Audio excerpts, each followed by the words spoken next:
You're still watching Ways. Now, this day was created to encourage mindfulness and faith in human rights in order to encourage equality and diversity across the world.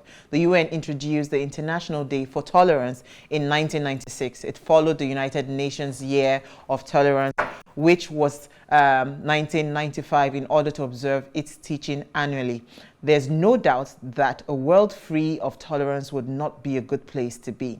It is the belief of those supporting this day that such a world should never exist and that everyone has a right to their expression, religion, and their conscience without fear of bias or ridicule. In addition, it teaches that a person's racial or religious background is inconsequential to the potential for tolerance and friendship between them. The United Nations defines tolerance as respect, appreciation, and acceptance of the diversity of the world's cultures and all the ways that we are human. So happy International Tolerance Day. Absolutely. How tolerating are we? If I wanted to put that topic today, but I say, Wala is plenty. Do you think we actually tolerate each other as the people? That's a tough question. I think it's becoming harder for people to tolerate each other, particularly in Nigeria. I think that our tribal lines and tribal bias does come out. But, I mean, in general, we can be an angry people. You know, we can be a small thing, they start fights. But I think tolerance is something that we all need to make a conscious effort. I saw a quote the other day that said, there's a power that lies between the stimulus and the reaction. So you can't control the stimulus. And where your true power lies is in that space between when something happens and how you react. So tolerance needs to be part of that power, where we need to think about how we are interacting with our fellow man. Sometimes it's difficult to be able to, we all talk about walking in someone's shoes, talk about empathy, but sometimes it's difficult for us to do that. You know, you have a knee-jerk or an automatic reaction before you find yourself, I mean, I do anyway, playing the situation back and going, oh, Uti, you could have handled that so much better. That's so if we focused on tolerance a bit more, I think Nigeria, even if it's just in driving, that's where I have welcome. Let me welcome Elsie Godwin. Driving is patience we need, not tolerance. Patience. We're always rushing to somewhere. But I welcome myself. Yes, I've welcomed you. You did not welcome me. My name is Elsie Godwin.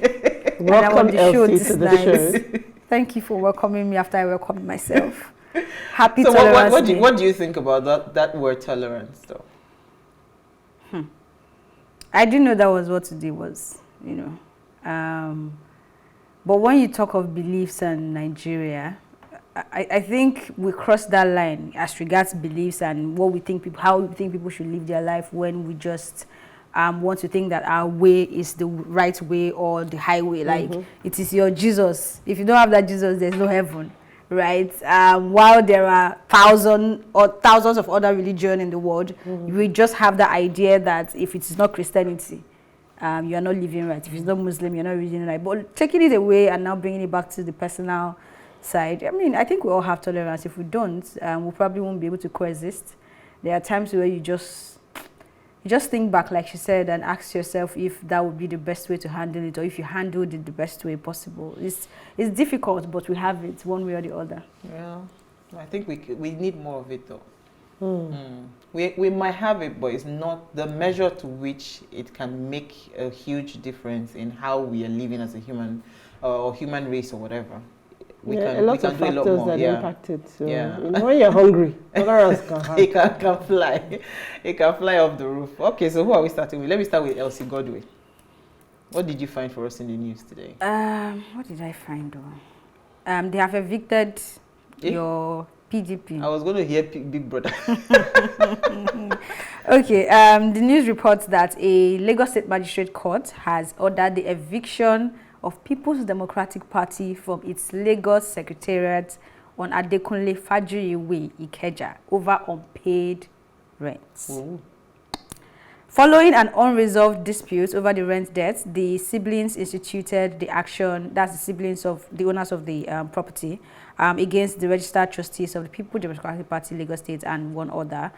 They approached the court and, I mean, they won. So, I mean, I'm taking this story not because I really care about where they are situated or where their office is, but because, you know how they say charity begins at home, right? And if PDP cannot sort their rental issues, how exactly do you want to entrust a state or even a local government or a nation into their hands? See? That was what came to mind when I saw the story, because it's shameful.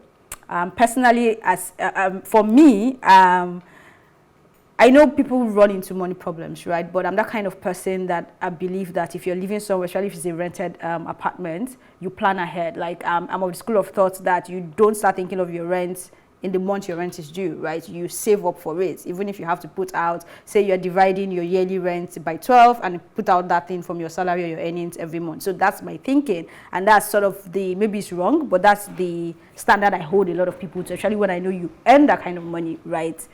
So if I hold myself to that standard and people that are supposed to be leaders, Elsie, do you see me the way I'm looking at you? I'm cuckoo talking. Maybe you are now. Do you realize that the people that do not pay taxes, the people that do not pay rent, the people that do not pay all these amenities, utility bills, power, electricity, are your people in government? Do you realize that? Most of them do not pay those bills. Okay, so I guess we are because getting nobody holds them. So I was even just going to say that, does the story give any further insight as to, I mean, because there's multiple issues. I find it difficult to believe that the PDP can't afford to pay its rent. My question is, like you said, whether they feel entitled and not needing to pay rent, or whether there are actually disputes with the owner of the building and they're withholding rent. So that's possible. There are multiple angles and ways in which it could go. No, really, there's a dispute and the court have said they should leave the place. See, at least the judge knows better than I do, regardless of what the case is. So leave their property. Thank you. Otielu, moving on. Elsie came on the warpath today. Okay, so my story is a bit of a, what I call it, it's a sad one, because Lagos State is faced with another disaster. And sadly, 5 people have been killed. So my headline reads, 5 killed as gas explosion rocks Ladipo in Lagos State. So sadly, 3 men, a 10-year-old boy and a woman have lost their lives. If you know anything about Ladipo, it's a, you know, the car parts, spare parts market is a very densely populated area. It is. And from the story says that it was gas cylinders, basically, I believe, that were in a shop somewhere on the Jekunle Street for welding. And this true, what's the word now? The true cause of the explosion has yet to be identified, at least in this story, but they have confirmed that the lives were lost. The fire was quickly, I mean, I must hand it to Lagos State.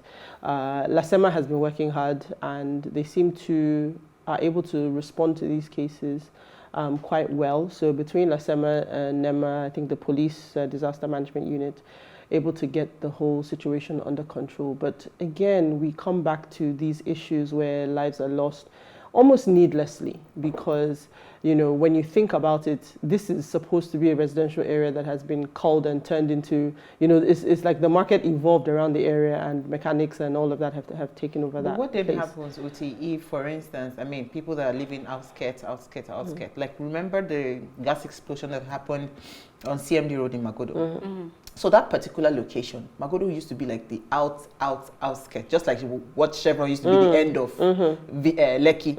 Now people, there's civilization and everything. So do you expect the companies that have spent years building to relocate, to move? Because when I hear this argument of residential areas, and, you know, it's a different ballgame entirely. If the company was not existing, that what's it called? Maybe it's a residential area and they want to now situate a fuel station, which some people have already started taking some companies to court. There is one in my area. Yeah, so it's a different situation. But this company, were they there before Can I respond? So there's a role. Okay. I was just going to say that there's a role to play for town planning, right? That's why we have the bodies or the agencies that are supposed to manage these things. So as soon as an area opens up in that you start selling land, I'm not even talking about building.